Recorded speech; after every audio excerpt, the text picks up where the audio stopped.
મિત્રો, આજે આપણે જોઈએ છે સમુદાય મૃદુકાય. અત્યાર સુધીમાં આપણે જે સમુદાયો જોયા જેની અંદર સછિદ્ર અથવા છિદ્રકાય સમુદાયથી માંડી અને સંધિપાત સમુદાય સુધીની વાત આપણે કરી.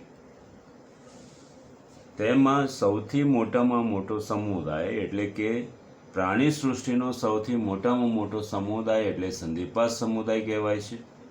અને તેવી જ રીતે અહીં પ્રાણી સૃષ્ટિનો સૌથી બીજા નંબરનો મોટો સમુદાય જેને મૃદુકાય સમુદાય તરીકે ઓળખાય છે. હવે આપણે જાણીએ છીએ કે પ્રશ્નો 3 પ્રકારના અથવા તો પરીક્ષા 3 પ્રકારની પૂછાય છે. તમારે 3 પ્રકારની પરીક્ષા આપવાની છે, જેમાં પ્રથમ જે છે ગુજરાત બોર્ડની પરીક્ષા, બીજી જે છે તમારે પ્રાયોગિક પરીક્ષા આપવાની અને ત્રીજી જે નીટ એક્ઝામ આપવાની છે. તો પ્રાયોગિક પરીક્ષાની અંદર તમને પૂછવામાં આવે કે આપેલા નમૂનાનું કારણો આપીને વર્ગીકરણ કરો, જેમાં પ્રાણી સૃષ્ટિના નમૂના પૂછવામાં આવે છે. તો તમારે એ વખતે એ સૂચનાને અનુસરી અને તેનું વર્ગીકરણ કરતાં પહેલાં એક વાક્ય લખવું જોઈએ કે આપેલો નમૂનો મૃદુકાય સમુદાયનું પ્રાણી ઓક્ટોપસ છે અથવા તો ગોકળગાય છે, એ રીતે તમારે લખવું જોઈએ, જેનું વર્ગીકરણ નીચે પ્રમાણે છે. જેમાં સૃષ્ટિ તરીકે આપણે સમાવેશ કરીએ છીએ યુકેરિયોટા, કારણ કે બધા જ પ્રાણી સૃષ્ટિના બધા જ પ્રાણીઓ યુકેરિયોટિક છે, એટલે કે સુકોષ કેન્દ્રીય કોષીય રચના ધરાવે છે, પટલીય અંગિકાઓ ધરાવે છે, માટે તેને યુકેરિયોટામાં મૂકવામાં આવે છે. હવે બીજો એકમ છે ઉપસૃષ્ટિ, એટલે બીજો વર્ગ જ છે ઉપસૃષ્ટિ, જેમાં આપણે સમાવેશ કરીએ છીએ યુમેટાઝુઆ, એટલે કે બહુકોષીય પેશીધારી પ્રાણીઓ શ્રમ વિભાજનની પ્રક્રિયા દર્શાવે, વળી અંગતંત્રમય આયોજનની રચના એટલે કે જટિલ પ્રકારની આયોજનની રચના ધરાવે છે. તો તેવા પ્રાણીઓને યુમેટાઝુઆ તરીકે ઓળખવામાં આવે છે. હવે સમુદાય તરીકે આપણે લઈએ છીએ મૃદુકાય સમુદાય. મૃદુ એટલે નાજુક અને કાય એટલે શરીર. જે પ્રાણીઓનું શરીર નાજુક નમણું હોય તેવા પ્રાણીઓને મૃદુકાય પ્રાણીઓ તરીકે ઓળખવામાં આવે. હવે આ પ્રાણીઓની વિશિષ્ટતા એ છે કે શરીરની બહારની ફરતે આવેલું આવરણ, શરીરની બહારની ફરતે આવેલું આવરણ જે હંમેશા કેલ્શિયમ કાર્બોનેટની બનેલી કવચમય રચના ધરાવે છે. વળી આ સાથે આપણે તેના ઉદાહરણોની પણ વાત કરીએ કે જેમાં પહેલું જે પ્રાણી છે મૃદુકાય સમુદાયનું જે યોગ્ય ઉદાહરણ તરીકે લેવામાં આવતું પ્રાણી પાયલા, જેનું વૈજ્ઞાનિક નામ પણ પાયલા છે. તેવી જ રીતે બીજું જે પ્રાણી આવેલું છે જેને મોતી છીપ તરીકે ઓળખાય છે, જેમાંથી મોતીનું નિર્માણ થાય છે, જેને પિંક ટાળા વૈજ્ઞાનિક નામ એટલે કે પ્રજાતિ તરીકે ઓળખાય છે. સેપિયા, જેનું વૈજ્ઞાનિક નામ સેપિયા છે અને તેનું હુલામણું નામ અથવા ઉપનામ કટલ ફિશ તરીકે ઓળખાય છે. એટલે ઘણા પ્રશ્નોની અંદર આપણને કટલ ફિશ પણ લખેલું જોવા મળશે. તેવી જ રીતે લોલિગો પ્રાણી જે આવેલું છે તેનું વૈજ્ઞાનિક નામ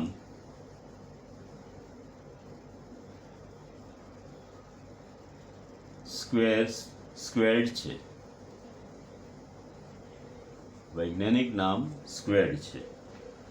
ઓક્ટોપસ, ગુજરાતીમાં તેને અષ્ટસૂત્રાંગી કહેવાય છે. 8 સૂત્રાંગોની રચના ધરાવે, જેને ઓક્ટોપસ તરીકે ઓળખાય છે.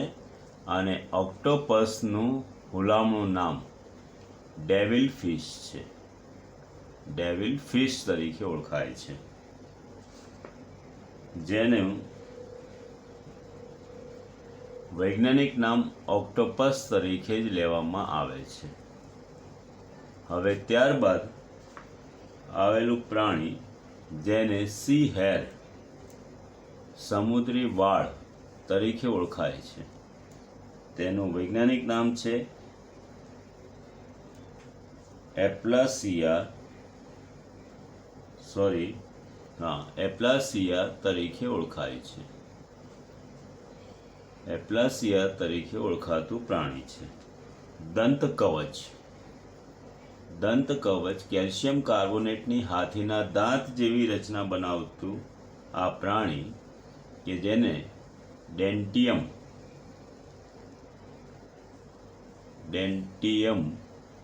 તરીકે ઓળખવામાં આવે છે, જેને ટસ્ક સેલ તરીકે પણ ઓળખાય છે. તેવી જ રીતે અષ્ટકવચ પ્રાણીને અંગ્રેજીમાં કાઇટોન તરીકે ઓળખાય છે, જેનું વૈજ્ઞાનિક નામ છે ચિટોપ્લેરા.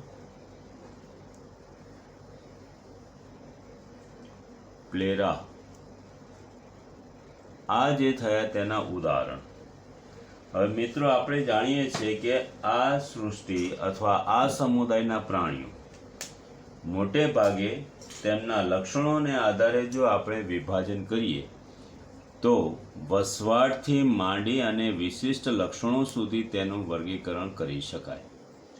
વસવાટ અથવા તો નિવાસ, તો મોટાભાગના પ્રાણીઓ જે આવેલા છે તે દરિયાઈ પ્રાણીઓ સ્વરૂપે છે.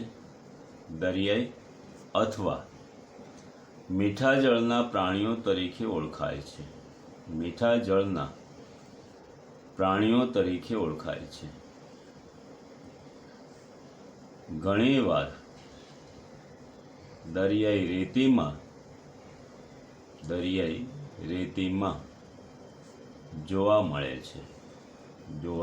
મળે છે. એકાકી, વસાહતી સ્વરૂપે તેમજ મુક્તજીવી સ્વરૂપે હોય છે. હવે શરીર રચનાની વાત કરીએ તો આ પ્રાણીઓની શરીર રચના, દરિયાઈ પ્રાણીઓ હોવાથી તેમની શરીર રચના વિશિષ્ટ પ્રકારની જોવા મળતી હોય છે. શરીર રચનામાં નાજુક નમણું શરીર ધરાવતા પ્રાણીઓ એટલે કે નાજુક શરીર ધરાવે છે. બીજું, કવચની રચના ધરાવે.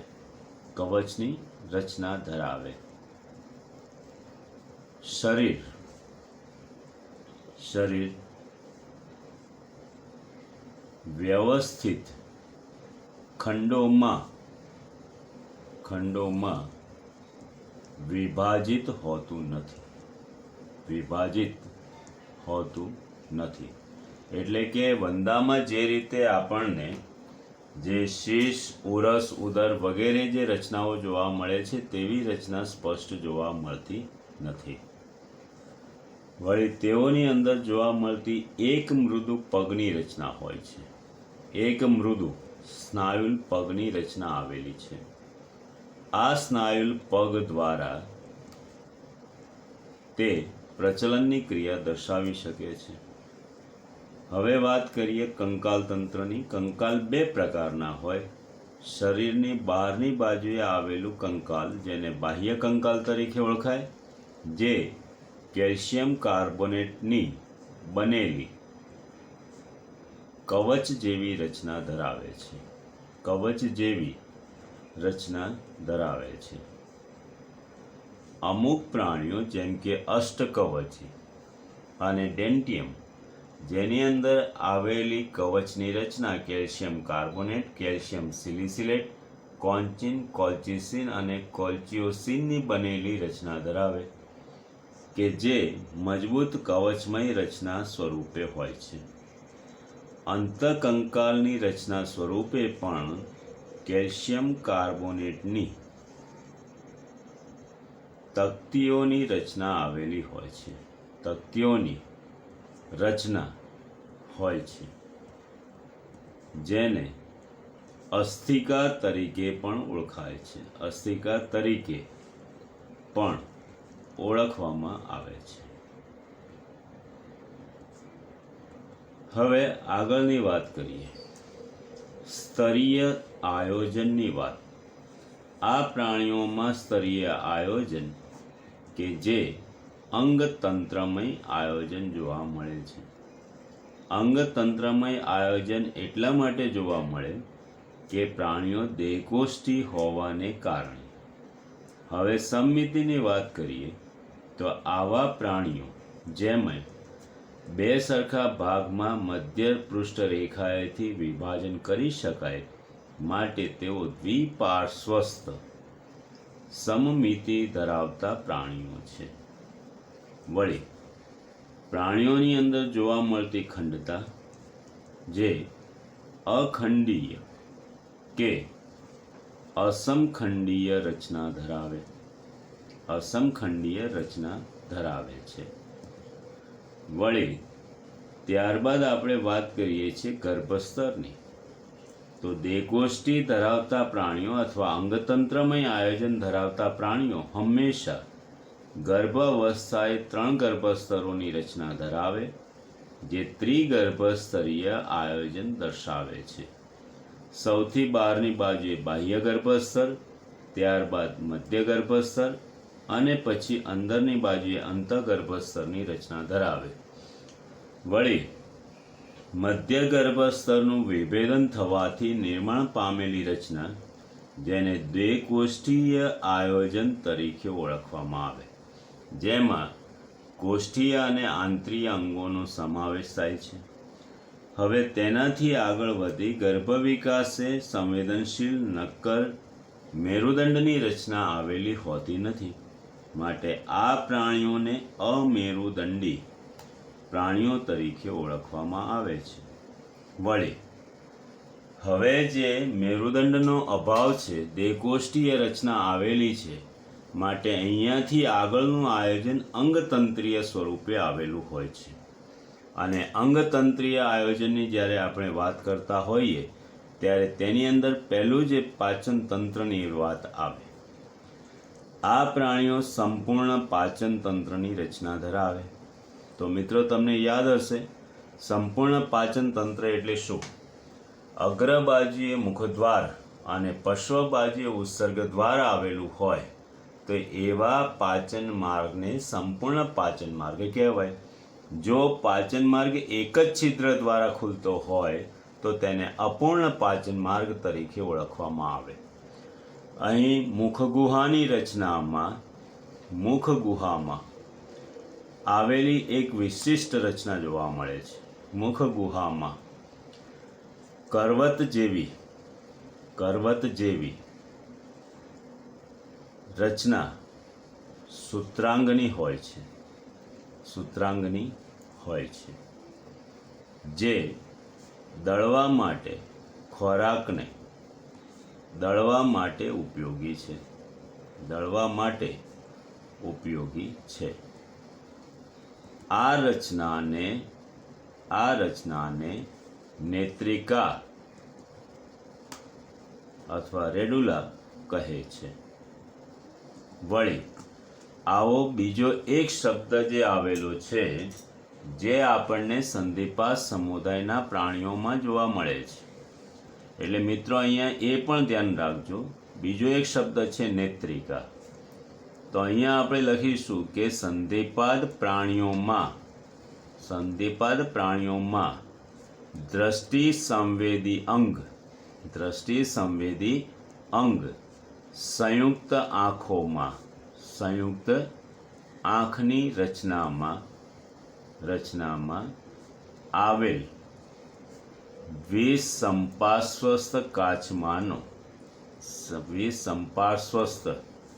કાચમાંનો એક કાચ જેને નેત્રિકા કહે છે, જે એક સાથે ઘણા બધા પ્રતિબિંબ દર્શાવે છે.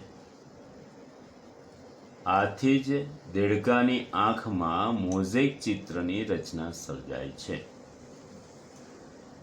વળી બીજી વાત કરીએ, પાચન તંત્રની રચનાની આ વાત થઈ, તો મળ, મૂત્ર અને ઉત્સર્ગ દ્રવ્યોનું વહન એટલે પ્રજનન કોષો મળ અને મૂત્ર ના વહન માટે અવસારણીની રચના આવેલી હોય છે. અવસારણી અને અવસારણી દ્વાર આ બે રચના હોય છે. વળી અહીં પાચનની ક્રિયા એ સંપૂર્ણ રીતે રાસાયણિક પાચન સ્વરૂપે થતી જોવા મળે છે. પાચન પછીની વાત આપણે કરીએ કે પરિવહન તંત્રની રચના. પરિવહન તંત્ર. હવે પરિવહન તંત્ર વિશે જોઈએ. જો મધ્યગર્ભ સ્તરનું વિભેદન થયેલું હોય તો પરિવહન તંત્ર ચોક્કસ આકાર લે. અહીં અમુક પ્રાણીઓમાં ખુલ્લા પ્રકારનું અને અમુક પ્રાણીઓમાં બંધ પ્રકારનું પરિવહન તંત્ર જોવા મળે છે. ખુલ્લા પ્રકારના પરિવહન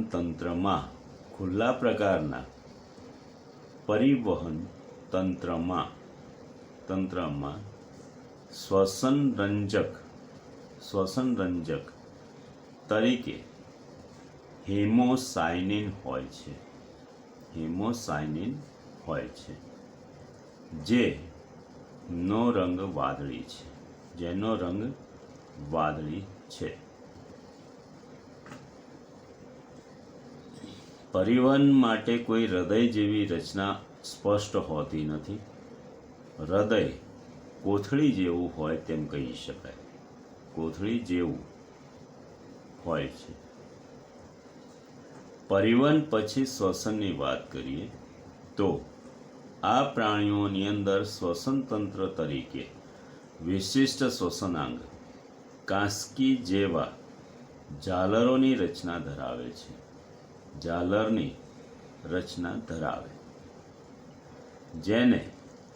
જેને કંકત ઝાલર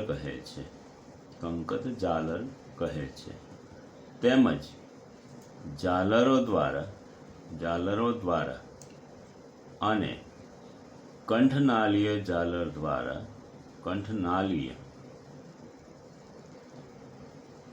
અને ઝાલર ઢાંકણ ધરાવે. શ્વસન પછીની વાત આપણે કરીએ ઉત્સર્જન તંત્રની. એક જોડ મૂત્રપિંડ મુખ્ય ઉત્સર્જન અંગ સ્વરૂપે જોવા મળે. મુખ્ય ઉત્સર્ગ અંગ તરીકે જોવા મળે છે. આંતરડા દ્વારા ઉત્સર્ગ દ્રવ્યનો ત્યાગ થાય તો એને આંતરોત્સર્ગી ઉત્સર્જન કહેવાય. અને શરીરની બાહ્ય સપાટી દ્વારા જો ઉત્સર્ગ દ્રવ્યનો ત્યાગ થાય તો બાહ્યોત્સર્ગી ઉત્સર્જન તરીકે ઓળખવામાં આવે. બંને ક્રિયા ધરાવે છે. વળી ઉત્સર્જન બાદ આપણે વાત કરીએ પ્રજનનની, તો આ પ્રાણીઓ એકલિંગી છે. લિંગભેદ બાહ્ય અને આંતરિક ધરાવે. વળી આ પ્રાણીઓ દ્વિગૃહી જોવા મળે છે અને અંડપ્રસવી પ્રાણીઓ છે. ત્યારબાદ આપણે વાત કરીએ છીએ ફલનની, તો આ પ્રાણીઓમાં બાહ્ય ફલન તેમજ અમુકમાં અંતઃફલન પણ જોવા મળે છે.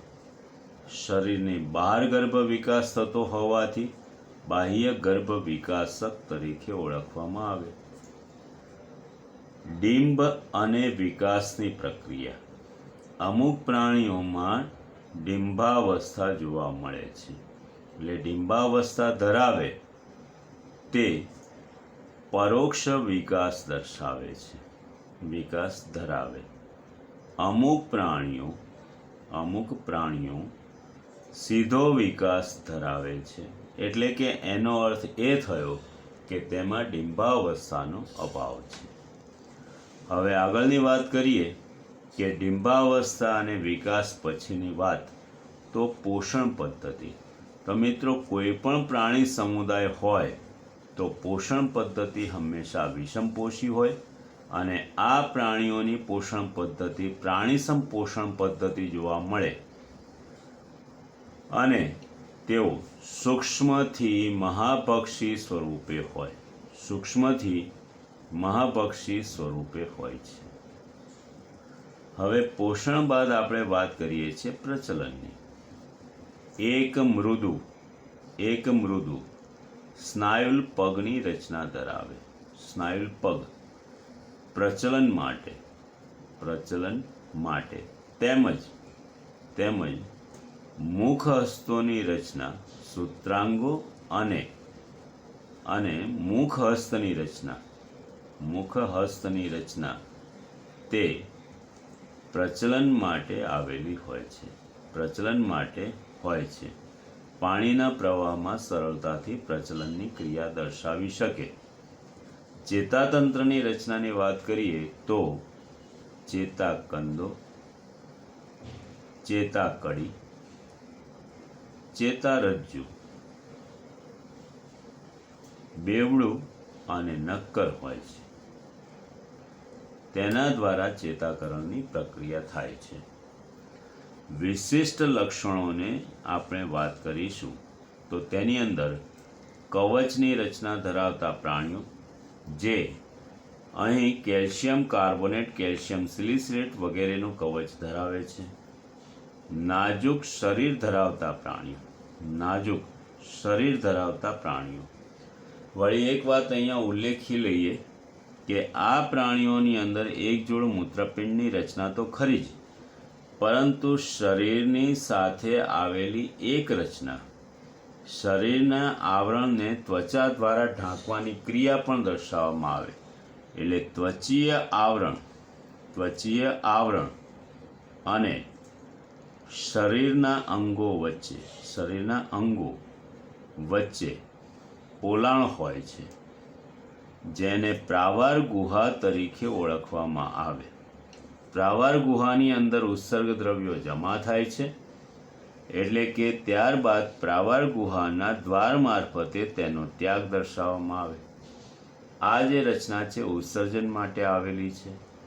વિશિષ્ટ રચનાની અંદર નેત્રિકા પણ છે, અને એવી જ રીતે અહીં એક રચના શ્વસન માટે કંકત ઝાલરની પણ આવેલી છે. સૂત્રાંગો અને મુખહસ્તોની રચના પણ અહીં વિશિષ્ટ સ્વરૂપે ગોઠવાયેલી હોય છે. વળી અહીં જે આવેલું એક પ્રાણી ઓક્ટોપસ, જે નાનામાં નાના 1 મિલીમીટરથી માંડી અને મોટામાં મોટું કદ, એનો વ્યાપ વધારે હોય છે. આ ઓક્ટોપસ જે અષ્ટસૂત્રાંગી છે, 8 મુખહસ્તોની રચના ધરાવે છે. દરિયાની અંદર તેના મુખહસ્તોમાંથી, તેની અંદર રહેલા છિદ્રોમાંથી હિમોસાયનિન યુક્ત રુધિરનો, વાદળી રંગનો રુધિરનો સ્રાવ કરે છે, જેને બ્લુ ક્લાઉડ તરીકે ઓળખવામાં આવે. જેની અંદર પ્રાણી સાયનિન નામનું રંજક દ્રવ્યકણ હોવાને લીધે તે કોઈ પણ મરજીવા અથવા પ્રાણી બેભાન બને છે, અને તેને ખોરાક તરીકે તેઓ ઊંડા દરિયામાં લઈ જાય છે. આ રીતે તેમની શિકારની પદ્ધતિ છે. એટલે મરજીવા જેવા અહીં મનુષ્ય માટે તે એક ખતરનાક પ્રાણી તરીકે ઓળખાય છે, માટે એને ડેવિલ ફિશ તરીકે ઓળખાય છે. અને બીજું જે છે અહીંયા આપણે કહીએ છીએ કટલ ફિશ. કટલ જે ફણસ તરીકે ઓળખાય છે, એવા આકારનું પ્રાણી હોવાથી તેને કટલ ફિશ તરીકે ઓળખાયું. લોલીગો જે છે સ્ક્વેડ્સ, એટલે કે તલવાર જેવા આકારનું પ્રાણી જોવા મળે છે, જે દરેકના નામ અને આકાર અહીં સ્પષ્ટ રીતે જોવા મળતા હોય છે. તો મિત્રો, આ જે હતા એ મૃદુકાય સમુદાયના લક્ષણો.